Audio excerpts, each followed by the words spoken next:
এমনি এমনি যুধিষ্ঠির মহারাজ বাবা সশরীরে স্বর্গে যায়। অর্জুন যেতে পারলো না, ভীম যেতে পারলো না, নকুল সহদেব যেতে পারলো না, দ্রৌপদী পঞ্চসতীর মধ্যে একজন সতী তিনিও যেতে পারলো না, কিন্তু যুধিষ্ঠির মহারাজ গেল। কেন? তার প্রত্যেকটা পা ফেলা বাবা ছিল ধর্মের পথ। ধর্ম ছাড়া কোনোদিন অধর্ম করেনি, যার জন্য যুধিষ্ঠির মহারাজ একা গিয়েছিল।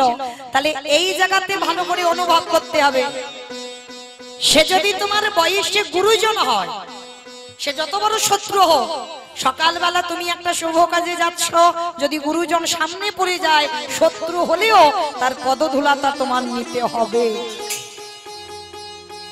যদি বলে বাবা এটা মৌমিতা বলে যাচ্ছে, আমার কথা শুনবে না, আমার কথা কেন শুনতে যাবে? শাস্ত্র গ্রন্থ তো মিথ্যা বলছে না। একটু মহাভারতের দিকে চেয়ে দেখেন, মহাভারতেই তো আমার ভগবান প্রমাণ দিয়ে গেছে, শত্রু হলেও যদি গুরুজন হয় তাকে বড় জায়গা দাও। তাহলে বাবা শত্রু হলেও শত্রুকে বড় জায়গা দিতে হবে। আর যদি বড় জায়গা দিতে পেরেছো, তাহলে বাবা সব কাজে, যে কাজেই তুমি যাবে, সে কাজ তোমার জয় জয়কার হবে।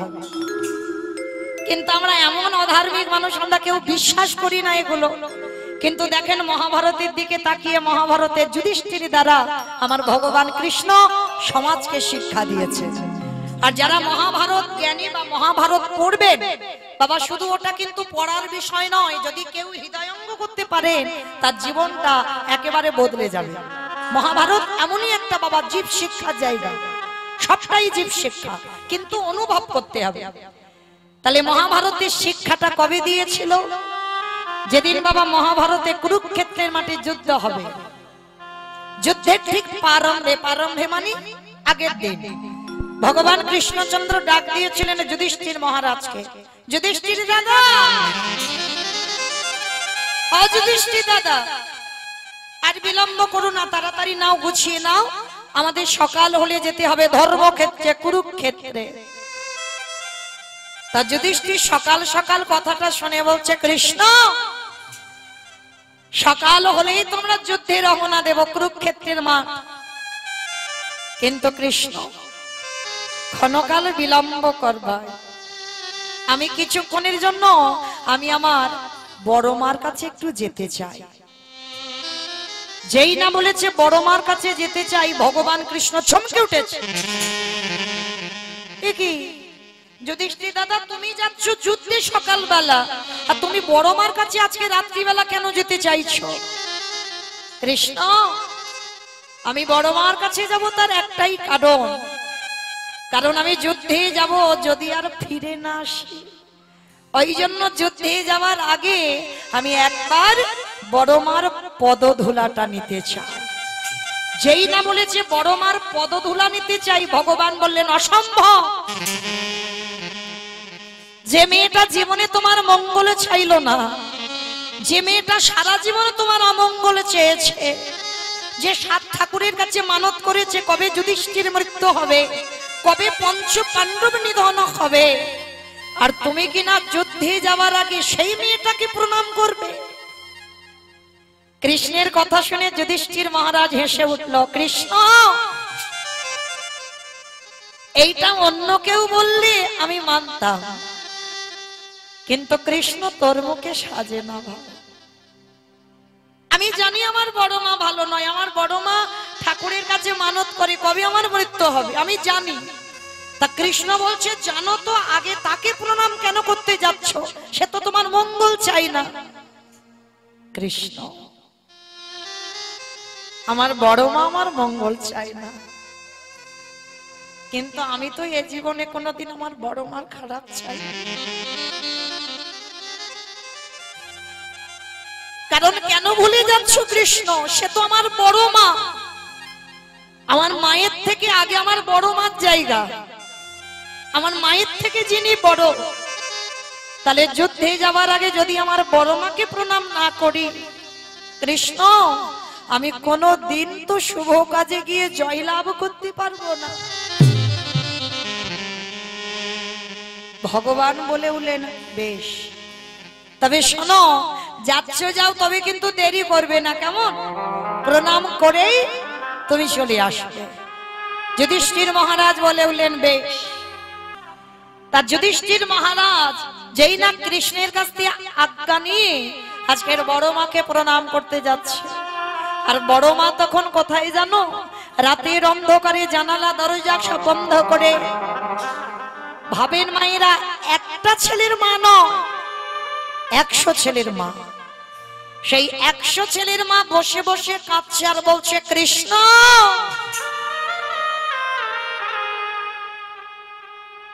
একটা একটা করে আমার শতপুত্র দিলি বাবা,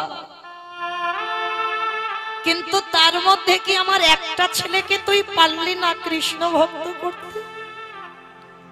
99টা ছেলে খারাপ করে দিতে পারতিস, তুই তো পারতিস একটা ছেলেকে আমার ভালো করে দিতে, তাও তুই করলি না। বসে বসে মা কাঁদছে। কেন কাঁদছে গো? এ জগতে সন্তানের মঙ্গল হবে না অমঙ্গল হবে, সবার আগেই মার হৃদয়টা জানতে পারে যে আজ আমার ছেলের ভালো হবে না আজ আমার ছেলের মন্দ হবে। বুঝতে পেরে গেছে বাবা, আজকের আমার 100টা ছেলে সকালবেলা যুদ্ধে যাবে, ওরা কেউ আর ঘরে ফিরবে না। আর মা গান্ধারী কাঁদছে। আর সেই সময় যুধিষ্ঠির এসেছে, দরজা ধাক্কা দিয়ে ডাকছে, বড় মা। ভালো করে ভেবে দেখেন বাবা, যে বড় মা সব সময় ঠাকুরের কাছে কাঁদে কবে যুধিষ্ঠির মরবে, সেই যুধিষ্ঠির যুদ্ধে যাওয়ার আগে বড় মার কাছে যাচ্ছে। ও বড় মা। বড় মা কে? যুধিষ্ঠির কণ্ঠস্বর। তাড়াতাড়ি করে দরজাটা খুলে দেখে না যুধিষ্ঠির দরজায় দাঁড়িয়েছে। কি চাস? কি চাস? কেন এসেছিস সেখানে? চলে যা বাবা, একবার যদি আমার দুর্যোধন তোকে দেখে এক্ষুনি তোকে বধ করে দেবে, পালিয়ে যা। বড় মা, তোমার দুর্যোধন আমায় মারবে না। কেন জানো? এখন আমি তার দাদা আছি, এখন আমি তার শত্রু হইনি। কাল সকালে যখন যুদ্ধে নামবো, ভাইরা 100 জন আর আমার ভাইরা আমরা 5 জন যখন যুদ্ধক্ষেত্রে দাঁড়াবো, তখন আমরা শত্রু হব। কি চাস? কেন এসেছিস রাতের অন্ধকারে আমার কাছে? বড় মা, জীবনে তো তোমার কাছে কিচ্ছুটি চাইনি, আজ আমি তোমার কাছে একটা জিনিস চাইবো, তুমি দেবে। কি চাস? কি নিবি বলে রাতের অন্ধকারে এসেছিস না? আগে ত্রিসত্য করো, আমি চাইলে দেবে। আরে বাবা, আমার কাছে যদি থাকে তো দেব, আর যদি না থাকে আমি তোকে দেব কি করে? আছে, আছে বড় মা, তোমার কাছে আছে বলেই তো তোমার কাছে এসেছি। বেশ, যদি থাকে আমার কাছে আমি তোকে দেব, বল কি চাস? ওগো বড় মা,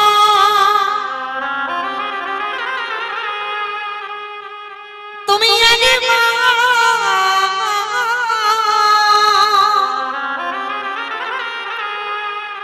তুমি একবার আমার মাথায় হাত দিয়ে আশীর্বাদ করে দাও, যেন কাল সকালবেলা যুদ্ধে তোমার যুধিষ্ঠির প্রথমবারে মৃত্যু হয়ে যায়। ওরে খোকা,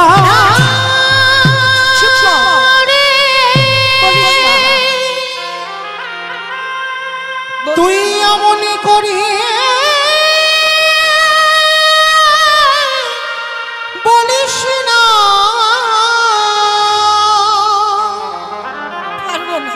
আমি যে বড় মা হয়ে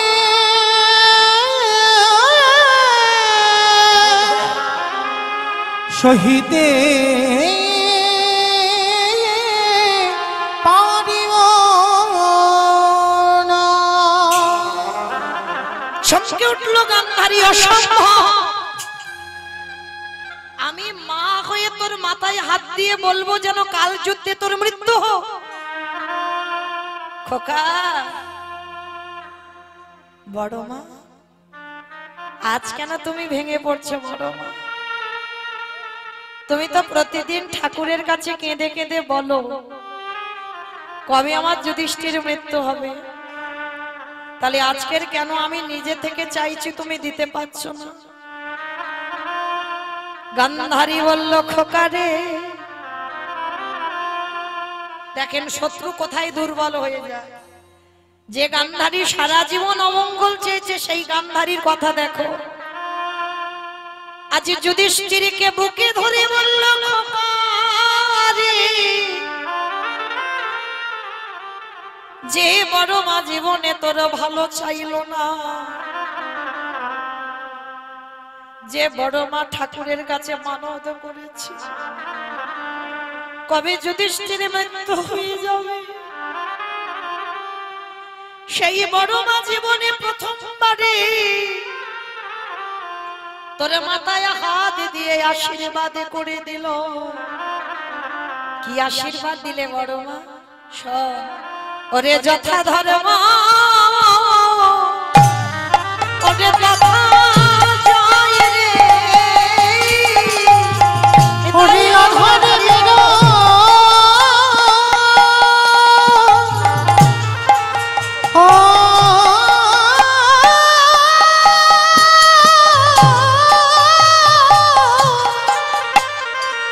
ওরে অধরে মেরো, হবে হয় রে, ওরে যথা ধর্ম তথা জয় রে। গান্ধারী বলল খোকারে, এই বড় মা জীবনে তোর ভালো চাইনি, আজ জীবনে প্রথমবারে তোর মাথায় হাত রেখে বললাম, যে পক্ষে আমার কৃষ্ণ, ওরে সে পক্ষের কি, ওরে অপমৃত্যু হয় রে, যে পক্ষে আমার তাই বলতে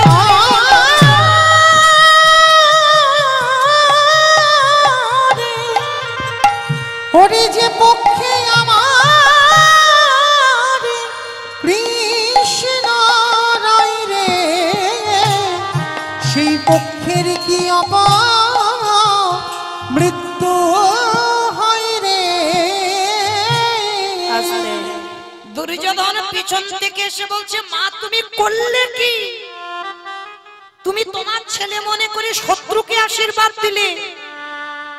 গান্ধারী বলল খোকারে, আমি জানি ওটা যুধিষ্ঠির এসেছে, কিন্তু মা তুমি ওকে কি আশীর্বাদ দিলে? বলে ঠিকই তো দিলাম, ওরে যাদের সাথে আমার কৃষ্ণ থাকে এই পৃথিবীতে তাদেরকে কোনোদিন পরাজিত করা যায় না, তাই আমি তোর মা হয়ে বারে বারে বারণ করলাম, ওই রক্তের খেলা তুই খেলিস না বাবা। কিন্তু তাতেও কি শোনে বাবা? দুর্যোধন অহংকারী ছেলে, আর অহংকারী যারা হয় কারোর কথাকে গুরুত্ব দেয় না, সে যেটা মনে করবে ঠিক। তার দুর্যোধন তেমনই একজন ব্যক্তি বাবা, কোনোদিন কারোর কথা শুনলো না। এমনকি জানো, যেদিন যুদ্ধে গেল নিজের বাবা মাকে প্রণাম পর্যন্ত করে গেল। কি গো, আর এরা পাঁচ ভাই, সব থেকে বড় শত্রু। যুদ্ধে যাওয়ার আগে বড় জ্যাঠামশাই আর বড় জেঠু জেঠিমাকে প্রণাম করে তবে গেছে। হ্যাঁ গো, এদের জয় হবে নাকি ওদের জয় হতে পারে? সে যে যতই হোক না কেন বাবা, কোন শুভ কাজে যাবার সময় গুরুজনদের পদধূলা নিতে হবে। আজকের ভালো করে তাকিয়ে দেখেন, যাদের সঙ্গে কৃষ্ণ বর্তমান, কি প্রয়োজন ছিল গান্ধারীর পদধূলা নেবার? ভগবান যুধিষ্ঠির দ্বারা সমাজকে শিখিয়ে দিল মহাভারতে, ওরে কলির জীব ভালো করে তাকিয়ে দেয়, সব থেকে বড় শত্রু তার পায়ের ধুলা নিল, আর নিল বলে পঞ্চ পাণ্ডব জয়ী হয়ে ফিরে এলো। কারণ মনে রাখতে হবে, ভগবান তো কারোর একার সম্পদ নয় মা। আমি যদি বলি আমি কীর্তনিয়া, ভগবান শুধু আমার একার না, ভগবান চোরের হয়, ভগবান সাধুর হয়, ভগবান কারোর একার নয়। যদি বলো তার প্রমাণ আছে, মহাভারতের দিকে একটু তাকান। যখন সঞ্জয় বাবা, আপনারা জানেন এগুলো আমার বলতে হবে না, শুধু একটু মনে করায়। সঞ্জয় যখন দিব্য নয়নে দেখেছিল বাবা দুর্যোধনের উরুভঙ্গ হচ্ছে, দুঃশাসনের বক্ষ চিরে রক্ত পান করছে ভীম, আর একটা একটা করে কথা সঞ্জয় অন্ধ ধৃতরাষ্ট্রের কাছে বর্ণনা করছে। কারণ অন্ধ ধৃতরাষ্ট্র তো আর কুরুক্ষেত্রের যুদ্ধ দেখতে যাবে না, অন্ধ। আর কখন কি ঘটনা ঘটছে সঞ্জয় দেখে দেখে অন্ধ ধৃতরাষ্ট্রকে বলছে। আচ্ছা বলো তো বাবা, কোন অন্ধ পিতা যদি সে কানে শোনে ভীমের গদার আঘাতে দুর্যোধনের উরুভঙ্গ হলো, কোন অন্ধ পিতা যদি শোনে ভীম তার একটা ছেলের বক্ষ চিরে রক্ত পান করছে, কোন বাবা যদি শোনে সেই বাবার পরিণতিটা কি হয়? অন্ধ ধৃতরাষ্ট্র বাবা হৃদয়টা যেন কেঁপে কেঁপে উঠছে। আর যখন একটা একটা করে ছেলের মৃত্যু খবর কানে আসছে ধৃতরাষ্ট্রে, মনে মনে সংকল্প করেছিল ধৃতরাষ্ট্র যে যদি একবার ভীমকে আমি আমার কাছে পাই, ওই ভীমকে আমি আমার নিজের হাতে হত্যা করব, প্রতিজ্ঞা। আর যেই না প্রতিজ্ঞা করেছে মনে মনে, প্রকাশ্যে নয়, আর প্রতিজ্ঞাটা করে বাবা বিদুরকে ডাক দিয়েছে, বিদুর, বিদুর যাও তুমি একবার ভীমকে আমার কাছে ডেকে পাঠাও তো দেখি। অন্ধ ধৃতরাষ্ট্র বিদুরকে খবরটা দিয়েছে।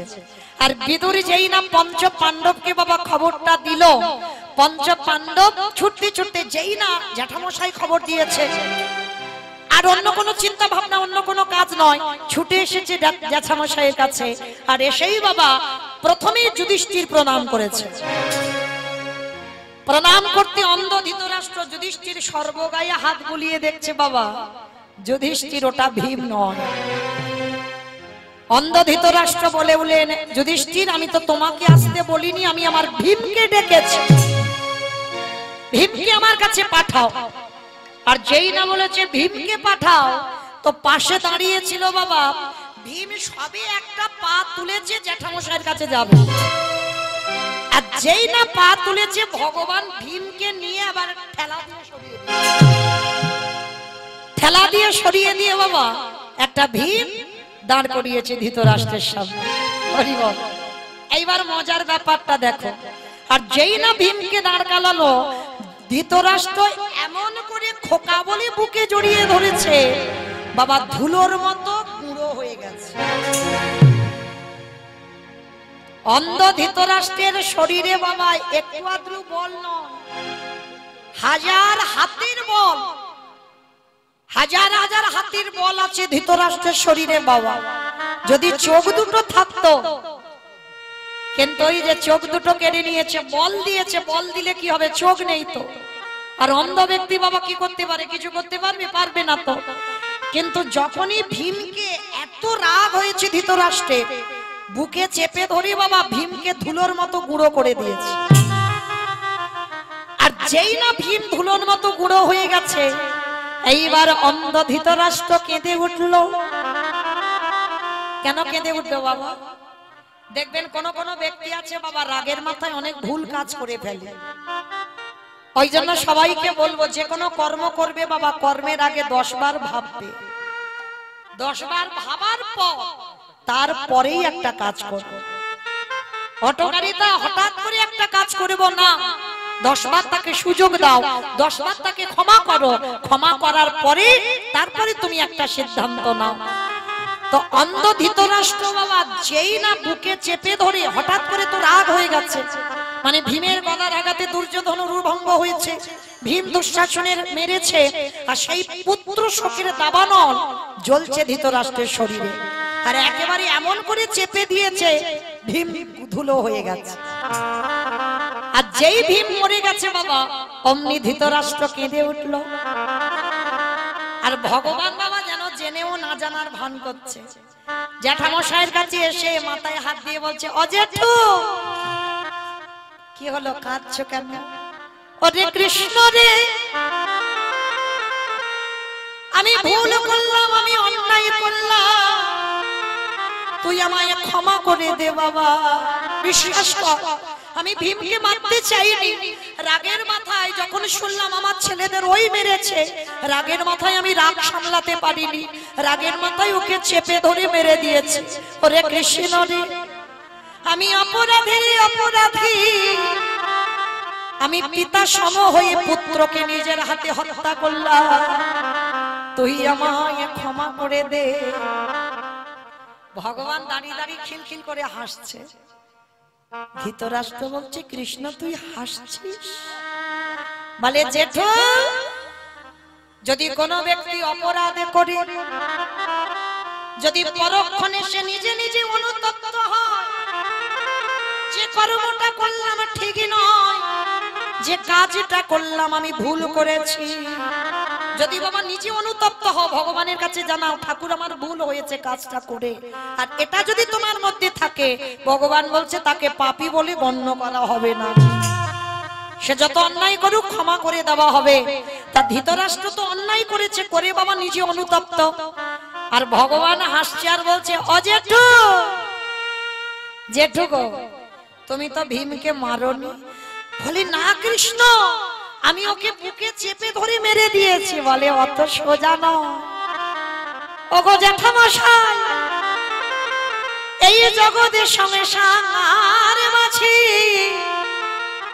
যে একবার কৃষ্ণ চরণ আঁকড়ে ধরে, জেঠু, এই পৃথিবীতে কেউ তাদের নিধন করতে পারে না। জেঠু, আমি বলছি তো তুমি ভীমকে মারোনি। না কৃষ্ণ, আমি নিজের হাতে ওকে হত্যা করেছি, আমি বুকে চেপে ধরে ওকে ধুলো করে দিয়েছি। বলে, অত সোজা জেঠু? তুমি বোধহয় জানো না, এই বিশ্ব ব্রহ্মাণ্ডে যা যা কিছু ঘটে আমার চিত্রপটে। তুমি জানো না জেঠু, কার মনের ভিতরে যে কি চলছে তুমি জানো না, কিন্তু আমার চোখে কি ধুলো দেওয়া যায়? কি গো মাইরা, এই যে আমি কীর্তন গাইছি, আপনারা মনে করছেন আমি সবাইকে দেখতে পাচ্ছি? সম্ভব? আমার দুটো চোখ নিয়ে আমি সবাইকে দেখতে পারবো? এদিকে তাকালে ওদিকে দেখা যাবে না, ওদিকে তাকালে এদিকে দেখা যাবে না, তাহলে আমার চোখে ধুলো দেওয়া যায়। কিন্তু যে ছেলেটা বাঁকা করে, বাঁকা হাতে কালো শশী, কি গো, কে কীর্তন শুনছে, কে শুনছে না, কে গল্প করছে, আবার কে বসে বসে মানে সে সন্ধ্যেবেলাও ঘুমায়, মানে ঘুমিয়ে ঢলে ঢলে পড়ে যাচ্ছে, আমি দেখতে পাচ্ছি না, কিন্তু ওই ছেলেটার চোখে কি ধুলো দেওয়া যাবে? খাতা কলমে হিসাব করে সময় মতো বাড়িতে পৌঁছে দেবে। তাহলে ভালো করে চিন্তা করে দেখেন, ভগবান বলছে, ও জেঠু, আমি তো জানি যখনই সঞ্জয় বলছে তুমি মনে মনে কি ভেবেছো, ওটা আমার চিত্রপটে লেখা হয়ে গেছে। ও জেঠু, তুমি তো ভীমকে মারো নাই, কৃষ্ণ, আমি তাহলে কাকে মারলাম? বলে, জেঠু, আমি জানি তুমি সংকল্প করেছো তুমি ভীমকে চেপে ধরে মারবে, আর তখনই তো আমি আগে থেকে ঘরের মধ্যে একটা ভীম রেডি করে রেখেছিলাম, লোহার ভীম।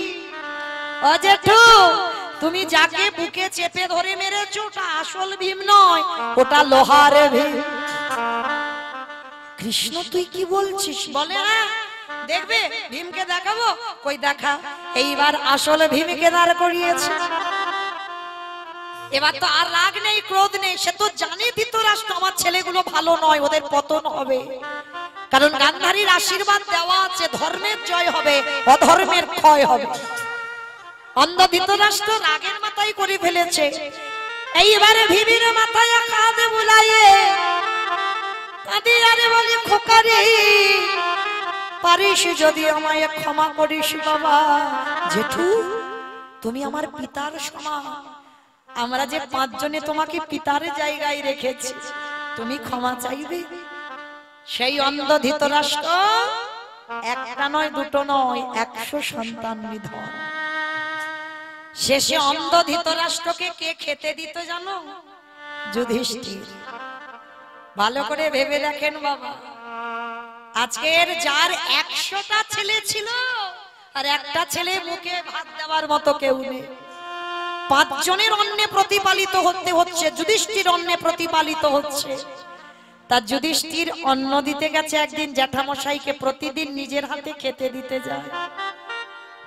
কেমন ধর্মপুত্র দেখে, তার যুধিষ্ঠির খেতে দিতে গেছে, যুধিষ্ঠির বলছে হরি বল। অন্ধ ধৃতরাষ্ট্র বলছে যুধিষ্ঠির তোরকে একটা জিনিস চাইবো দিবি বাবা। বলো জেঠু কি চাও? আমার যদি প্রাণও চাও আমি এখনই দাঁড়িয়ে আমার প্রাণটা দিতে পারি। বলো জেঠু তুমি কি চাও?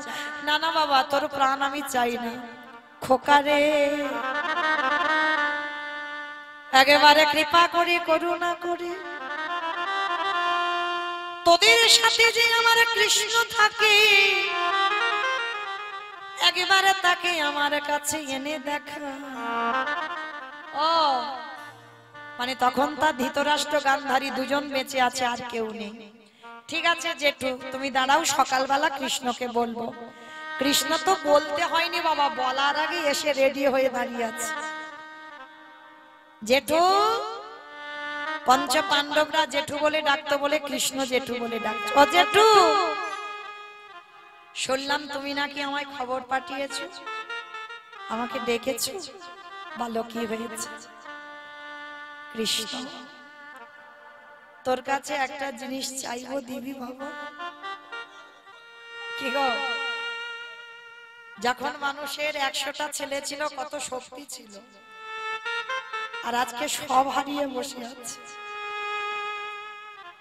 ওই জন্য মনে রাখতে হবে চিরস্থায়ী কারোর ক্ষমতা থাকে না বাবা। একদিন ধুলার সঙ্গে মিশতে হবে। তাই সর্বদা নত হতে শেখো আর যত নত হতে শিখবে তত তুমি বড় হবে। অন্ধ ধৃতরাষ্ট্র তো চোখে দেখতে পাই না কৃষ্ণকে তো কোনোদিনই দেখেনি চোখে। এইবারে কৃষ্ণকে বললো কৃষ্ণ রে একটা জিনিস চাইবো দিবি বাবা? বলবে তো যেটু কি চাও? হ্যাঁ রে বাবা ক্ষণকালের জন্য ক্ষণ সময়ের জন্য আমার এই চোখের দৃষ্টি শক্তিটা ফিরাইয়া দে। যেটু তার মানে তুমি কি জগতের লোকজন দেখবে পৃথিবীটাকে একটু দেখতে চাও? মনে ইচ্ছা জেগেছে না কৃষ্ণ আমি পৃথিবী দেখবো বলে নয় পৃথিবীর লোকজন দেখবো বলে নয়। ওরে কৃষ্ণ রে ওরে আগে তোর ভুবনে মঙ্গল ভোলানো রূপ আমি দেখতে চাই। ও যেটু তুমি আমাকে দেখতে চাও?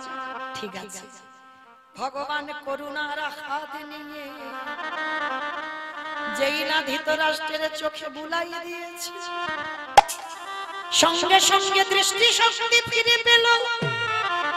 আর যেই না দৃষ্টি পেল সাক্ষাতে দাঁড়ায় আছে গোপবেশরে বেনুগ শ্যাম নব কৈশোর নটব নরলীলা হয় তাহার স্বরূপ। যেই না ভগবানে আমার মমসী হাতে দাঁড়ায় আছে স্বর্গ থেকে উলুধ্বনি হরি হরি জয় ধ্বনি তাই বাউল করে হরি বল হরি বল হরি বল। স্বর্গ থেকে পুষ্প বৃষ্টি হলো আর অন্ধ ধৃতরাষ্ট্র সাক্ষাতে ভগবানকে দর্শন করলো। আরে দর্শন করে বলল কৃষ্ণ রে আর একটা জিনিস চাইবো। আবার এই তো তুমি চোখ চাইলে চোখ দিলাম আবার কি চাও? কৃষ্ণ আর একটা জিনিস দে দে দে আমার অন্ধ করে দে একেবারে দে রে আমায় অন্ধ করে দে রে। ওরে যে নয়নে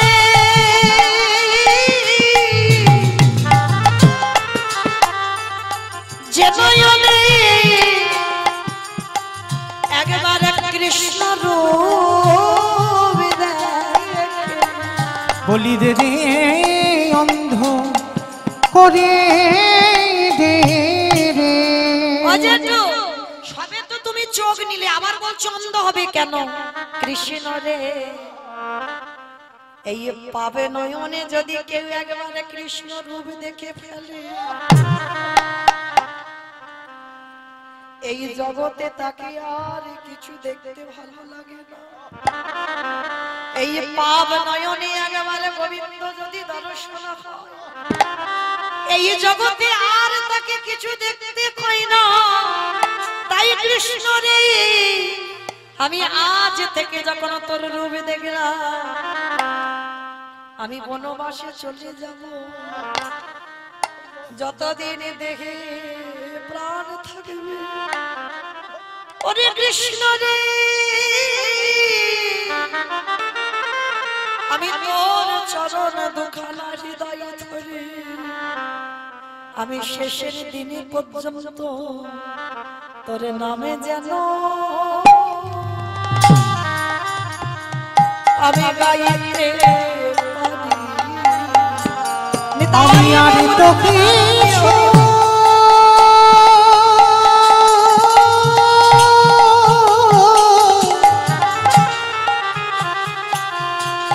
আমি আর তো কিছু চাহি না কৃষ্ণ, সারা জীবনে তোরে নাম যেন গাহিতে পারি। ভগবান বললেন, জ্যাঠামশাই আমি সবার দরজায় দাঁড়িয়ে আছি, সবার দরজায় আমি দাঁড়িয়ে আছি, শুধু ডাকার অপেক্ষা। সবাই তোমায় ভালোবাসে ভালোবাসে ভালোবাসে এটা বলে, কিন্তু সবাই তোমায় সময় থাকতে ডাকে না। তাই সবার কাছে আমি বলবো, ভগবানের কাছে প্রার্থনা করবে, তুমি আপনা হতে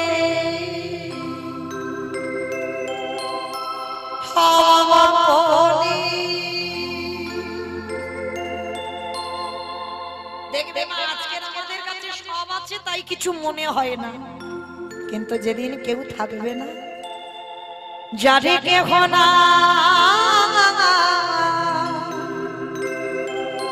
তুমি আছো তারি, তুমি আপনা হতে। রজনীকান্তের এই গানটার ভাষাগুলো শোনেন বাবা। হইয়া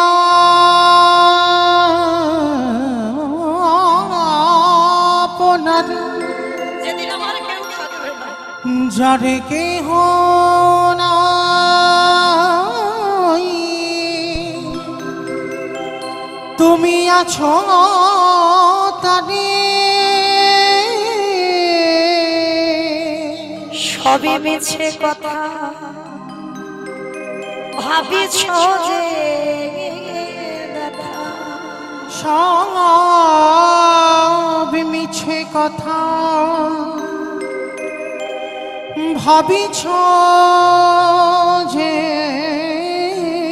ব্যথা, বড় ব্যথা লাগে মরণে। কেন বঞ্চিত হব চরণে, কেন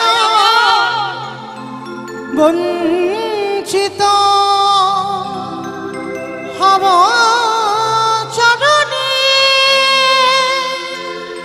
বড় আশা করে বসে আছি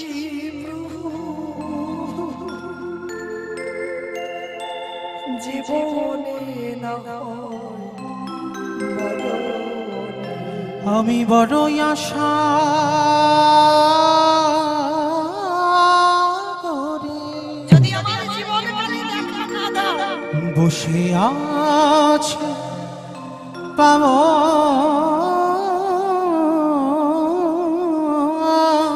দয়াময় জীবনী না হয় মরণে, কেন বঞ্চিত হব চরণে,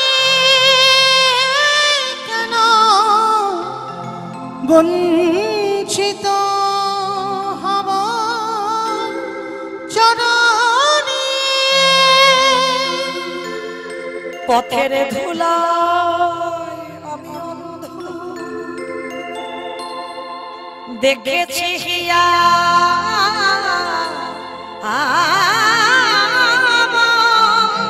হয়ে পথের ধুলায়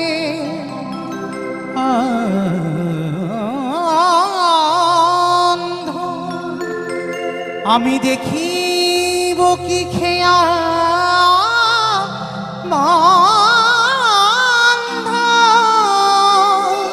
পারে বসে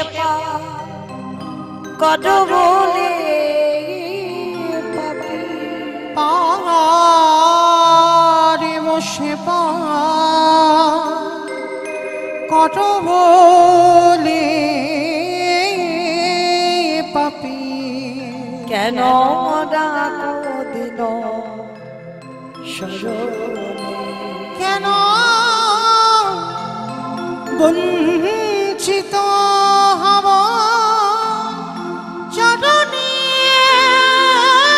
কেন বঞ্চিত হব চরণে তাহলে ভগবানের কাছে প্রার্থনা করতে হবে, দয়াময় তোমার জন্য আমি বসে আছি, যদি জীবনকালে না আসো অন্তত পিতামহ ভীষ্মের মতো সরসজ্জার সময় অন্তত একবার এসো। ভগবানের কাছে প্রার্থনা করতে হবে। তাই তো আমার সেই নিতাই চাঁদ, আমার ভগবান একা আসেনি, আমার নিতাই চাঁদকে সঙ্গে এনেছে বাবা। এনে কি করছে জানো? নিতাই যারে দেখে তারে বলে দন্তে তৃণ ধরি ধরি রে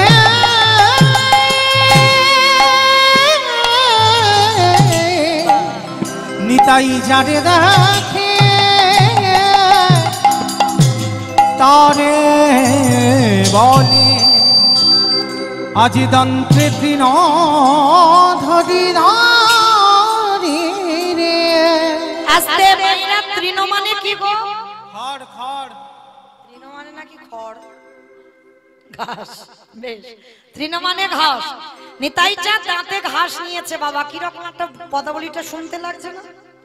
এগুলো কিন্তু কোনো বানানো গান নয়, বৈষ্ণব পদাবলী। এই কীর্তনাশ্বরী বাবা এগুলো অবশ্যই শুনতে হবে। তাহলে নিতাই চাঁদ দাঁতে ঘাস নিয়েছে, এই কথাটা কেন বললো? কারণ তখনকার দিনে বাবা একটা নিয়ম ছিল, গুরুজনদের সামনে যে তুমি একটা কথা বলবে, কথা বলার আগে তোমাকে দাঁতে ঘাস নিতে হবে। আর দাঁতে ঘাস নিলে কি বুঝবি যে কথাটা সত্যি বলছে বা কথাটা বিনতার সহিত বলছে। তাই নিতাই চাঁদ দাঁতে ঘাস নিয়েছে, নিয়ে কি করছে জানো? নবদ্বীপের অলিতে গলিতে যারে দেখে তার পদ ধরে বলে তোদের ঘরে আমি বাসন মেজে দেব, তোদের ঘরে আমি পাটনা বেটে দেব, তোদের ঘরে আমি কাপড় কেচে দেব, তোদের ঘরে আমি রান্না করে দেব। আমি বলছি না, নিতাই চাঁদ বলছে, যা বলবি আমি তাই করে দেব, তোরা যেটা যেটা কাজ বলবি আমি করে দেব, কোনো মাইনে দিতে হবে না, কিন্তু তার বিনিময়ে তোদের একটা কাজ করতে হবে। কি কাজ জানো? তোরাই আমারে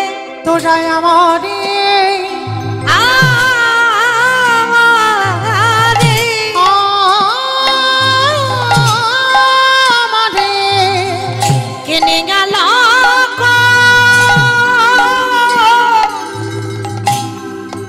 তাহলে যা বলবি তাই করব, তোদের একটা কাজ করতে হবে। সেই কাজটা কি? কই দেখি একবার হাত দুটো ধরো তো।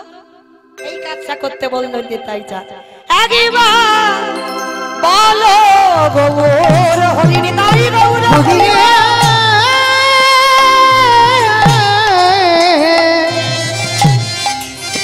তোরাই আমারে কিনিয়ালা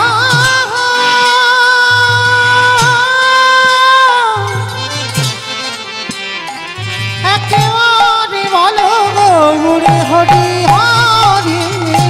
আস্তে আমা, এই জায়গাটার নামটা কি জানো? শানপুকুর। শানপুকুর, বেশ। আচ্ছা, নিতাই চাঁদ আমার শানপুকুরে এসেছে, এসে কি করছে জানো? পাইকারি পাইকারি পাইকারি পাইকারি। ভালো করে বুঝবেন, এটাই হলো কীর্তন। প্রথমে বলে নিয়েছি কীর্তন নারকেল। পাইকারি পাইকারি আচ্ছা বাবা, একসঙ্গে যখন বাগান থেকে সবজি তুলে একসঙ্গে দোকানে দেন তাকে কি বলে? সেল সেল সেল বলে না, সেল বলে, কি বলে?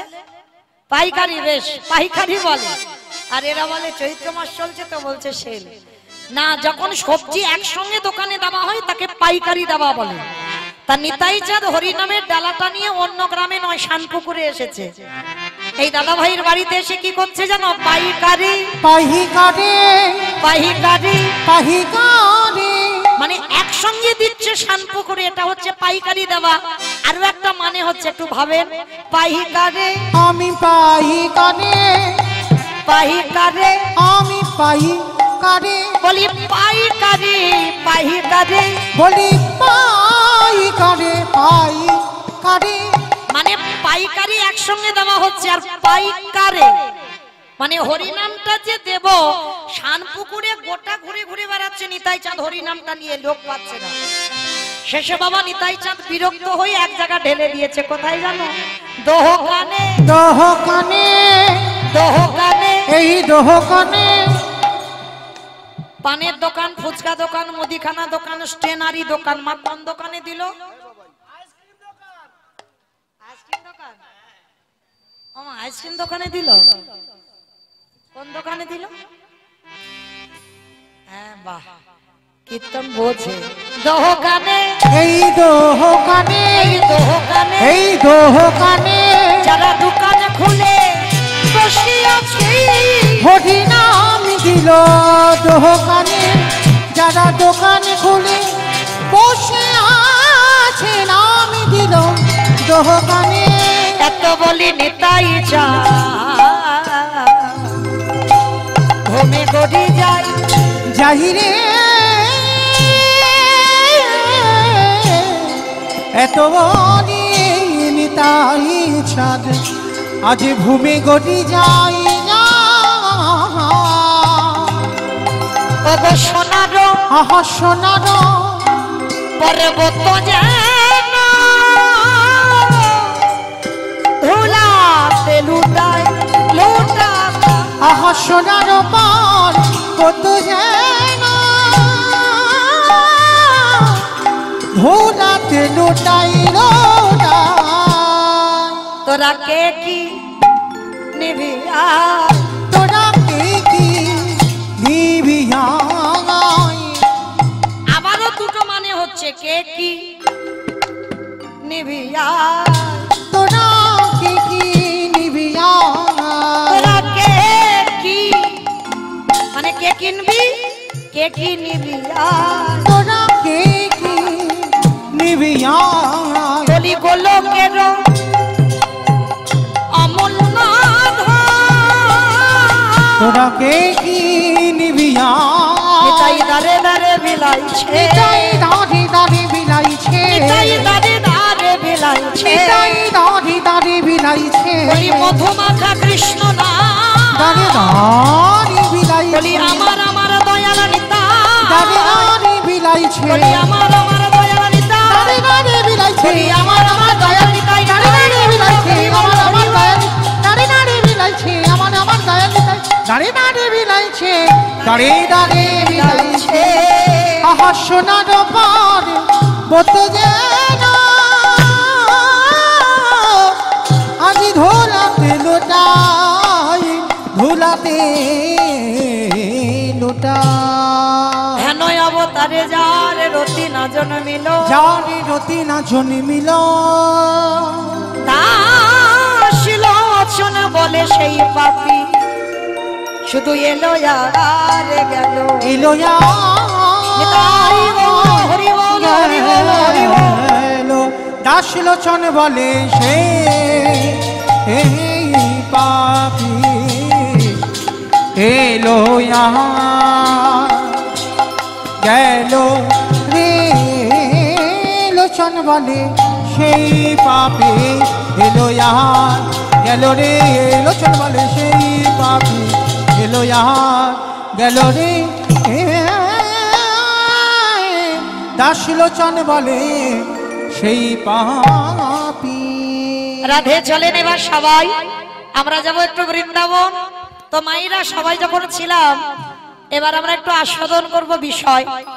এতক্ষণ আশ্রয় করলে আমরা একটু বিষয়ে যাই। তো সবাই মিলে বলেন তো, গৌর সুন্দরী কি জয়, নবদ্বীপ ধাম কি জয়, ধ্বনিটা হলো কি জয়। এটাও জয়। আমি বললাম ধ্বনিটা হলো কি, এটা নাকি জয়। মানে ভক্ত বিভোর, আমি কি বলছি ওইটা খেয়াল নেই। মানে ধ্বনিটা হলো কি, মানে জিজ্ঞাসা হলো, মানে ধ্বনিটা হলো না। একটু প্রেম সে ধ্বনি দাও। এত জোরে ধ্বনি দেবে, কত দূর যাবে? এখান থেকে চলে যাবে ঠাকুর পুকুর। ঠাকুর পুকুর যাবে? যাবে? বেশ, যাক না যাক বাবা, মাথা তো নেড়েছে, তার মানে যাবে। আচ্ছা বেশ, ওই দেখি একবার আমার নিতাই চাঁদ গৌর চাঁদের মতো হাত দুটো তোলো তো দেখি সবাই। যাদের যাদের আছে তোলো, যাদের নাই বলবো না। সবাই পিছনটা ধসে যাচ্ছে কেন? তোলো দেখি সম্পূর্ণ। আর যারা ভিতরে আছো, ঘরের ভিতরে সবাই একসঙ্গে, আমার দাদা ভাই ভাইয়েরা, বাবা ঠাকুর যারা আছেন চরণ ধরে সবাই একসঙ্গে আমার জন্য না আপনাদের জন্য আত্মনিবেদন করে। পিছনটা একটু ধসে ধসে যাচ্ছে। বেশ, সবাই তোলো একসঙ্গে বলো, গৌর সুন্দরী কি জয়, নবদ্বীপ ধাম কি জয়, সচিন নন্দন কি জয়, বিষ্ণুপ্রিয়া কি জয়, নিতাই চাঁদ কি জয়, ভক্তবৃন্দ কি জয়, হরিবাসর ধাম কি জয়, সাধু গুরু বৈষ্ণব কি জয়, আপন আপন গুরুচরণ কি জয়, নায়ক বাবু কি জয়, হরিনাম যজ্ঞ কি জয়, মহাপ্রসাদ কি জয়, আজকের আনন্দ কি জয়, নিতাই গৌর প্রেমানন্দ। হরি বল, হরি বল। চলো যাই, একটা ভজন গাইতে গাইতে বিষয় কি একটা ভজন হবে তো। চলো একটা ভজন হোক, তবে আমি আর আমার সম্প্রদায় নয়, সবাই যাব। ওই দেখি একটু উলুধ্বনি দাও সবাই। সুরধ্বনির কিনারায় সোনার নপুরি দিয়া পায়ে নাচে নাগরি গো সুন্দর গৌরাঙ্গ রায়। সুরধ্বনির কিনারায় সোনার নপুরি দিয়া পায় নাচে নাগরি গো সুন্দর গৌরাঙ্গ রায়। সুরধ্বনির কিনারায় সোনার নপুরি দিয়া পায় নাচে নাগরি গো সুন্দর গৌরাঙ্গ রায়। সুরধ্বনির কিনারায় সোনার নপুরি দিয়া পায় নাচে নাগরি গো সুন্দর গৌরাঙ্গ রায়। নাচে সুন্দর, নাচে সুন্দর, ও নাচে সুন্দর গৌরাঙ্গ রায়। নাগরি গো সুন্দর গৌরাঙ্গ রায়। সুরধ্বনির কিনারায় সবাই না, আমি আর আমার সম্প্রদায় যাচ্ছি, আর কেউ যাচ্ছে না। সবাই যাচ্ছি, যারা যারা যাচ্ছি। আর একবার মা কালীর দিব্যি বলছি, কান মুলে আর বলবো না। সবাই দেখি হাত দুটো একটু তোলো সবাই। বেশ, এদিকে সবাই একসঙ্গে তালে তালে করো তালি, কেমন? আহা সুন্দর কপালে সুন্দর তিলক গো, সুন্দর কপালে সুন্দর তিলক গো। আহা সুন্দর খান, আহা সুন্দর খান মাগরি গায় নাগরি গো সুন্দর গৌরাঙ্গ রায়। সুরধ্বনির কিনারায় সোনার নপুরি দিয়া পায় নাচে নাগরি গো সুন্দর গৌরাঙ্গ রায়। আহা সুরধ্বনির কিনারায় সোনার নপুরি দিয়া পায় নাচে নাগরি গো সুন্দর গৌরাঙ্গ রায়।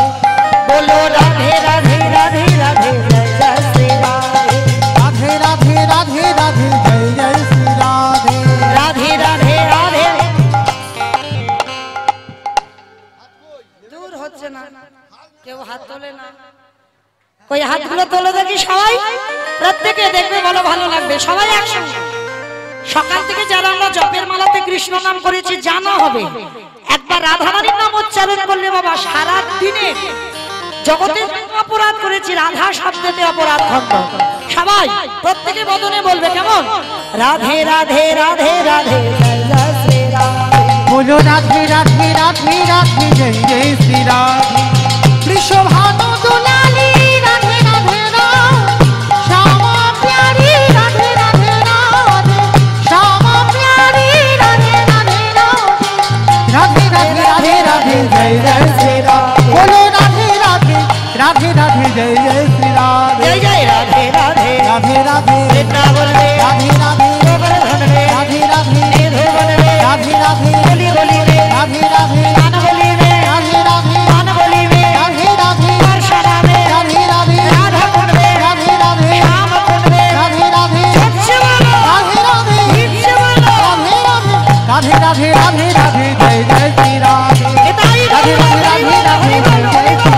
बोलो राधे राधे राधे राधे जय जय श्री राधे। जय जय श्री राधे जय जय श्री राधे जय जय श्री राधे। प्रेम से बोलो राधा रानी की जय। কিন্তু মনে রাখতে হবে মা একটা কথা, সংসার সুখের হয় পুরুষের গুণে। পুরুষের গুণে। ও মা হাসছো কেন? মানে কি ভুল বললো? ঠিক বলেছে? আমার ভুল বললো? হ্যাঁ ও ভুল বললো। কি হবে জানো? রমণীর গুণে। বেশ দেখেছো, এটা খনার বচন না, সংসার সুখের হয় রমণীর গুণে। কিন্তু এই যে এত বড়াই করে বলছো রমণীর গুণ, রমণীর গুণগুলো দেখাতে তো হবে।